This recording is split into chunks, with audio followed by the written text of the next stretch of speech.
Hey guys, welcome back to my channel. तो आज के इस वीडियो में मैं आपको एक्सप्लेन करने वाली हूँ 2025 में मूवी साले आशिक। तो चलिए विदाउट वेस्टिंग टाइम मूवी का एक्सप्लेनेशन स्टार्ट करते हैं। मूवी स्टार्ट होती है एक छोटे से गांव से, जहाँ के स्कूल में वैलेंटाइंस डे को लड़का और लड़की को राखी बांधने कहा जा रहा था, क्योंकि उनका कहना था कि इससे सभी लोग एक दूसरे के भाई बहन हो जाएंगे। लेकिन जब रेवा मनीष को राखी बांधती है तो मनीष उस राखी को निकालकर फेंक देता है और कहता है कि अगर लोग जबरदस्ती उन्हें भाई बहन बनाना चाहते हैं तो वो इस रिश्ते को नहीं मानता। ये सुनकर रेवा भी स्माइल करती है, जिससे हमें पता चलता है कि रेवा भी मनीष को पसंद करती है। जिसके बाद हम शत्रु और गुड़िया नाम के कपल को देखते हैं, जो अपने घर से भागे थे। वो दोनों ही इंजीनियर है और भागकर शादी करना चाहते थे, क्योंकि उन दोनों का गोत्र एक ही था। और अगर उनके घर वालों को पता चला कि वो दोनों एक दूसरे से प्यार करते हैं तो वो लोग उन्हें मार देते। इसलिए जैसे ही शत्रु को कनाडा में जॉब मिल गया था, वो दोनों गांव से भाग निकले थे ताकि जल्दी वो मुंबई पहुंच सके और वहां से कनाडा के लिए फ्लाइट ले सके। लेकिन उनके घर वाले उनका पीछा कर रहे थे।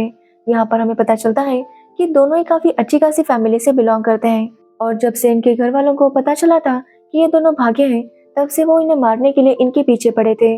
जिसकी वजह से शत्रु और गुड़िया काफी चुप चुप कर आगे बढ़ रहे थे। शत्रु डिसाइड करता है कि वो सीधा मुंबई की ट्रेन नहीं लेगा, बल्कि एक एक गांव से होते हुए मुंबई जाएगा ताकि उनके घर वाले उन्हें पकड़ ना सके। यहाँ पर हम देखते हैं कि गुड़िया और शत्रु दोनों ही एक दूसरे से बहुत प्यार करते हैं और किसी भी हाल में बस साथ रहना चाहते थे। तो वही गुड़िया अपने इंस्टाग्राम पर स्टेटस लगाती है कि वो घर से भागी है और उसने बैग में क्या क्या भरा है। मतलब इस तरह की वीडियोस गुड़िया अपने इंस्टाग्राम पर डाल रही थी। तो वही गुड़िया और शत्रु के घर वाले काफी परेशान थे, क्योंकि इतना ढूंढने के बाद भी वो लोग कहीं पर भी नहीं मिले थे।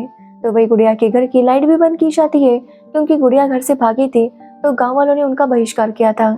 जिसके बाद गुड़िया के पापा शत्रु के घर आते हैं और शत्रु के पापा के साथ डिसाइड करते हैं कि जैसे ही वो दोनों मिलेंगे वो उनके टुकड़े टुकड़े करके उन्हें मार देंगे। जिसके बाद उनका अंतिम संस्कार भी वहीं पर करेंगे और उन्हें घर भी नहीं लाएंगे। अब ये सब सुनकर शत्रु की माँ काफी शॉक थी। यहाँ पर हमें पता चलता है कि शत्रु की माँ एक डांसर थी और वो उसके पापा के साथ ज्यादा बात नहीं किया करती थी। तो वही गुड़िया की माँ का कहना था कि गुड़िया ने सेम गोत्र वाले लड़के से प्यार करके पाप किया है, इसलिए उसकी सजा मौत ही है। इसलिए वो जब भी मिले उसे मार देना चाहिए। एक्चुअली ये सब उन्होंने इंटरव्यू में बोला था कि कैसे वो अपने बच्चों के टुकड़े टुकड़े करके उन्हें मारना चाहते हैं। जो देखने के बाद गुड़िया और शत्रु को काफी बुरा लगता है कि जो घर वाले उनसे इतना ज्यादा प्यार करते थे, उन्हें इस तरह से मारना चाहते हैं। गुड़िया को याद आता है कि जब वो छोटी थी तो उसके दोनों भाई उसके लिए काफी प्रोटेक्टिव थे, लेकिन आज वो दोनों ही उसकी जान के पीछे पड़े थे। जिसके बाद हम गांव के मुखिया को देखते हैं, जो शत्रु और गुड़िया के घर वालों को वार्न करता है कि अगर रात तक गुड़िया और शत्रु नहीं मिले और उन्हें मार नहीं दिया तो उन दोनों फैमिलीज को गांव से बाहर निकाला जाएगा। जिसके बाद हम गुड़िया और शत्रु को देखते हैं, जो काफी थक गए थे, इसलिए वो रात को एक होटल में रुकते हैं। तभी गुड़िया को पता चलता है कि उसके पीरियड स्टार्ट हुए हैं और वो शत्रु को बताती है। अब शत्रु सैनिटरी पैड्स लाने के लिए मेडिकल जाता है, जहाँ पर उसे गुड़िया के भाई मिलते हैं, जिन्हें देखकर वो वहां से भागने लगता है। तभी वहां पर पुलिस आती है, जिसकी वजह से गुड़िया के भाई कुछ नहीं कर पाते। तो वही गुड़िया ने भी ये सब देख लिया था, इसमें वो भी अपने रूम से भाग निकलती है।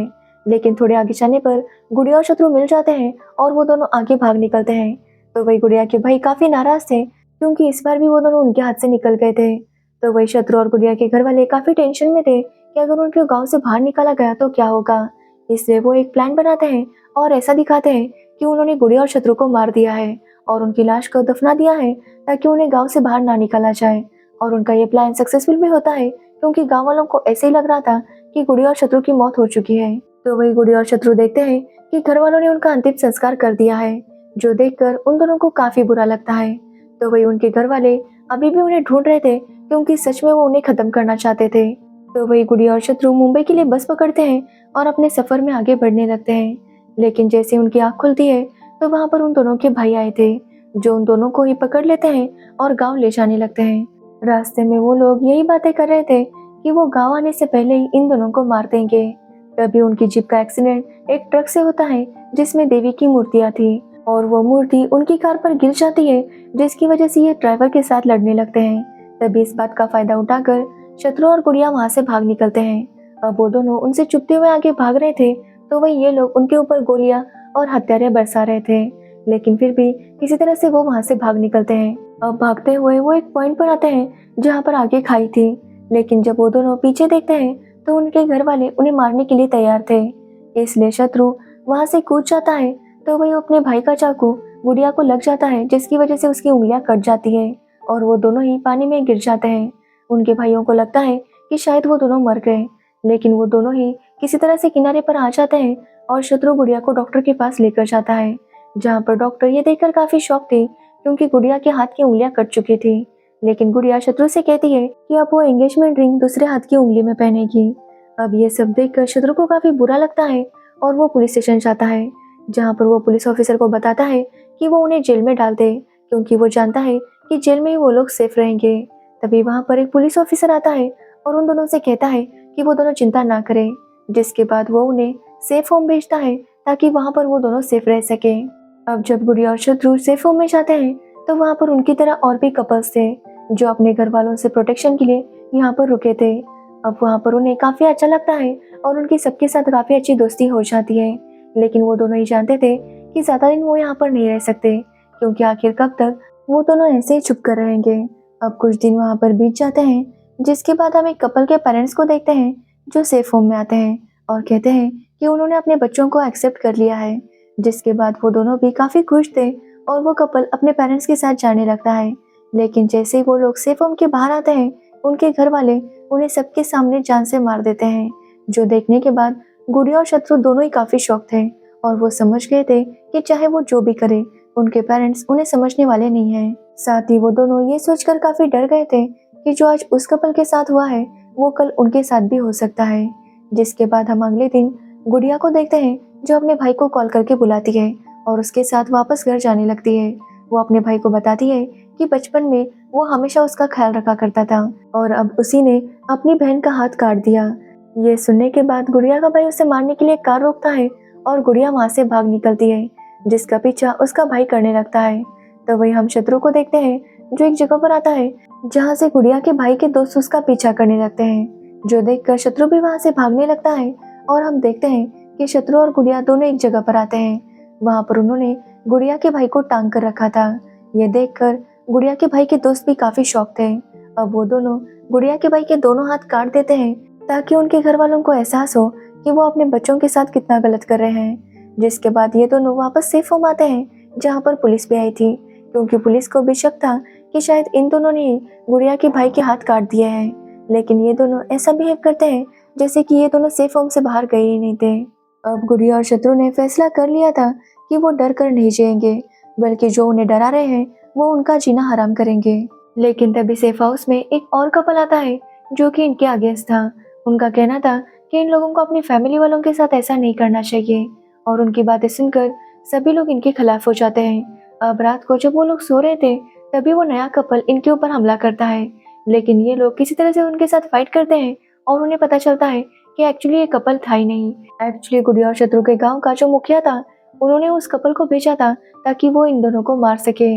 अब ये देखने के बाद वहाँ के सारे कपल्स इन दोनों का साथ देने के लिए तैयार हो जाते हैं, क्योंकि वो सब भी इस तरह से डर डर कर जीकर थक गए थे। जिसके बाद हम शत्रु को देखते हैं जो अपने पापा के पास जाता है, तो उसके पापा उसे पीटने लगते हैं कि वो भागा क्यों। जिसके बाद शत्रु कहता है क्या वो अपने पापा की बात नहीं सुनेगा, जिस पर उसके पापा कहते हैं कि क्या वो उनके ऊपर हाथ उठाएगा। लेकिन शत्रु कहता है कि वो ऐसा नहीं करेगा, उसके पापा को खुद को मारना होगा, क्योंकि उन्होंने अपने बेटे को कभी भी समझने की कोशिश नहीं की, ना ही कभी अपने बेटे के बाप बने और ना ही कभी उसके लिए अवेलेबल रहे, ना ही कभी उन्होंने अपना बेटा क्या चाहता है इसके बारे में जानने की कोशिश की। यहाँ तक कि उन्होंने अपने बेटे को मारने का प्लान बनाया और उसका अंतिम संस्कार भी कर दिया। एक बार भी नहीं सोचा कि उनका बेटा क्या चाहता है। लेकिन ये सब करने के बाद भी उसके पापा की थिंकिंग नहीं बदलती। जिसके बाद हम गुड़िया को देखते हैं जो अपनी माँ से मिलती है और अपनी माँ से कहती है कि कभी तो वो माँ होने का फर्ज निभाए, कभी तो वो सोचे कि उनकी बेटी क्या चाहती है।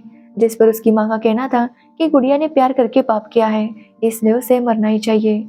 जो सुनकर गुड़िया कहती है कि दादी और मासी दोनों ट्रेन से जा रहे हैं और रास्ते में उनके साथ कोई भी हादसा हो सकता है, और अगर उसकी माँ नहीं चाहती कि उनके साथ कोई हादसा हो तो उन्हें उनका एक काम करना होगा। अब गुड़िया की माँ के पास कोई ऑप्शन नहीं था, इसलिए वो घर जाती है और गुड़िया के पापा को काफी पीटती है। एक्चुअली गुड़िया के पापा ने सबके सामने कहा था कि उनकी बेटी एक कैरेक्टरलेस लड़की है और इसी के लिए गुड़िया अपने पापा को सजा दिलवाना चाहती थी। इसलिए उसने अपनी माँ से कहा कि वो जाकर उनके पति को पीटे और उसकी माँ ने ये सब कर दिया। तो वही शत्रु डिसाइड करता है कि अब वो कनाडा नहीं जाएगा बल्कि अपने गांव जाकर सबके सामने शादी करेगा क्योंकि ये उसका हक है। जिसके बाद हम गांव के मुखिया को देखते हैं जो सबकी मीटिंग बुलाता है और कहता है कि आज के बाद इन दो परिवारों का बहिष्कार किया जाएगा। साथ ही वो उनसे कहता है कि वो लोग जहर चखे और खत्म हो जाए ताकि आगे से कोई इस तरह की गलती करने की हिम्मत ना करे। अब जब मुखिया ये सब बोल रहा था तभी वहां पर गुड़िया और शत्रु आते हैं जिन्हें देखकर गांव वाले उनके ऊपर हमला करने वाले थे, लेकिन उनके साथ पूरी आर्मी थी जिसकी वजह से गांव वाले और मुखिया दोनों भी कुछ नहीं कर पाते। अब यहाँ पर शत्रु और गुड़िया मुखिया से पूछते हैं कि आखिर उसकी प्रॉब्लम क्या है। वो दोनों एक दूसरे से प्यार करते हैं और एक दूसरे के साथ शादी करना चाहते हैं, तो मुखिया को इसमें क्या तकलीफ है। जिस पर मुखिया का कहना था कि वो एक दूसरे से प्यार नहीं कर सकते, साथ ही उनका गोत्र भी एक है जिसकी वजह से उनकी शादी नहीं हो सकती। जो सुनने के बाद शत्रु उससे पूछता है कि उसे तो पता भी नहीं है कि उसका गोत्र कौन सा है। वैसे भी गोत्र, कास्ट ये सब इंसानों ने बनाए हैं और अब वो खुद ही इस बात पर लड़ते हैं। शत्रु कहता है कि इस गांव में भी और भी ऐसे कपल्स होंगे जो कि या तो सेम गोत्र से होंगे या फिर डिफरेंट कास्ट से, लेकिन उनके घर वाले भी उनकी जान के पीछे पड़ जाएंगे। इसलिए शत्रु उन सबसे कहता है कि वो हिम्मत करके सामने आए, यहाँ पर आर्मी है, कोई भी कुछ भी नहीं करेगा। जिसके बाद गांव के कपल्स आगे आने लगते हैं जो देखकर सभी लोग काफी शॉक थे। अब गुड़िया और शत्रु कहते हैं कि वो इसी गांव के मंदिर में शादी करेंगे, जिसमें दम है वो उन्हें रोक के दिखाए। जिसके बाद वो लोग अपनी शादी की तैयारी करने लगते हैं। तो वही गांव का मुखिया काफी शॉक था कि इनकी सिक्योरिटी के लिए आर्मी कैसे आई होगी। तब उसे पता चलता है कि ये तो फेक आर्मी है। एक्चुअली ये सभी लोग सेफ होम के लोग थे जो आर्मी का ड्रेस पहनकर वहां पर आए थे। अब ये सब देखने के बाद गांव का मुखिया गांव के लोगों को बुलाता है और एक प्लान बनाता है। वो वहां से एक कपल को बुलाता है और उनसे कहता है कि कल शादी के बाद गुड़िया और शत्रु को उसे एक लड्डू खिलाना होगा जिसमें जहर था, और अगर उस लड़की ने ऐसा नहीं किया तो वो उसके बॉयफ्रेंड को मार देगा। जो सुनने के बाद उस लड़की के पास दूसरा कोई ऑप्शन नहीं था। गांव के मुखिया का कहना था कि लव मैरिज करके ये लोग अपनी संस्कृति मिटा रहे हैं, इसलिए वो हर हाल में उन्हें खत्म करना चाहता था।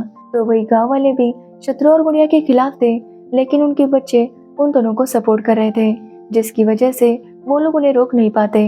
अब दूसरे दिन जब शत्रु और गुड़िया की शादी हो रही थी तभी उनके घर वाले वहां पर उनकी शादी रोकने के लिए आते हैं, लेकिन पुलिस वाले उन्हें रोकते हैं। जिसके बाद शत्रु और गुड़िया की शादी हो जाती है। तभी वहां पर उनकी वो फ्रेंड आती है जिसके पास वो जहर वाला लड्डू था। वो उन्हें लड्डू देने लगती है, लेकिन उसे वो गलत लगता है, इसलिए वो रुक जाती है। तो वही हम गाँव के मुखिया को देखते हैं जिसकी पोती ने खुद को खत्म कर दिया था।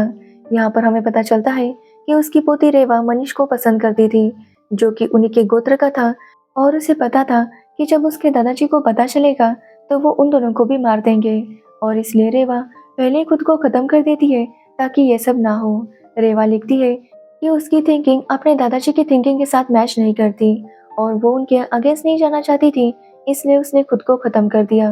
अब ये सुनने के बाद वो गांव का मुखिया काफी रोने लगता है, जिसके बाद वो समझ जाता है कि ये कपल सच में एक दूसरे से बहुत प्यार करते हैं। इसलिए वो प्रे करता है कि शत्रु और गुड़िया वो जहर वाले लड्डू ना खाए, लेकिन साथ ही वो ये भी सोच रहा था कि वो उन्हें साथ में देख नहीं पाएगा क्योंकि आज भी वो कहीं ना कहीं लव मैरिज को एक्सेप्ट नहीं कर सकता। जिसके बाद हम गुड़िया की फ्रेंड को देखते हैं जिसके पास उसका बॉयफ्रेंड आ जाता है, जो देखकर वो काफी ज्यादा खुश थी। तो वही शत्रु और गुड़िया की शादी हो गई थी और अब वो डिसाइड करते हैं कि वो यहीं पर रहेंगे और इस गांव को सुधारने की कोशिश करेंगे। यहाँ पर मैं एक बात बताना भूल गई कि एक्चुअली शत्रु की मम्मी शत्रु को सपोर्ट करती थी। वो भले सबके सामने कुछ नहीं कहती थी, लेकिन वो शत्रु को मैसेज द्वारा बताती थी कि वो लोग क्या करने वाले हैं, और शत्रु की माँ ने ही उसे आइडिया दिया था कि उसे लड़ना चाहिए, आखिर कब तक वो ऐसे भागेगा। तो वही शत्रु के पापा और गुड़िया के पापा को जेल हो जाती है क्योंकि उन दोनों ने अपने बच्चों को मारने की कोशिश की थी। तो वही शत्रु की माँ गांव की सरपंच बन जाती है और गांव को सुधारने लगती है, और इसी के साथ ये मूवी एंड हो जाती है। तो ये थी साले आशिक मूवी की स्टोरी। तो अगर आपको इस मूवी की स्टोरी और मेरा एक्सप्लेनेशन अच्छा लगा हो तो वीडियो को लाइक, कमेंट, शेयर जरूर करना और मेरे चैनल को सब्सक्राइब करना बिल्कुल मत भूलना। Thanks for watching video.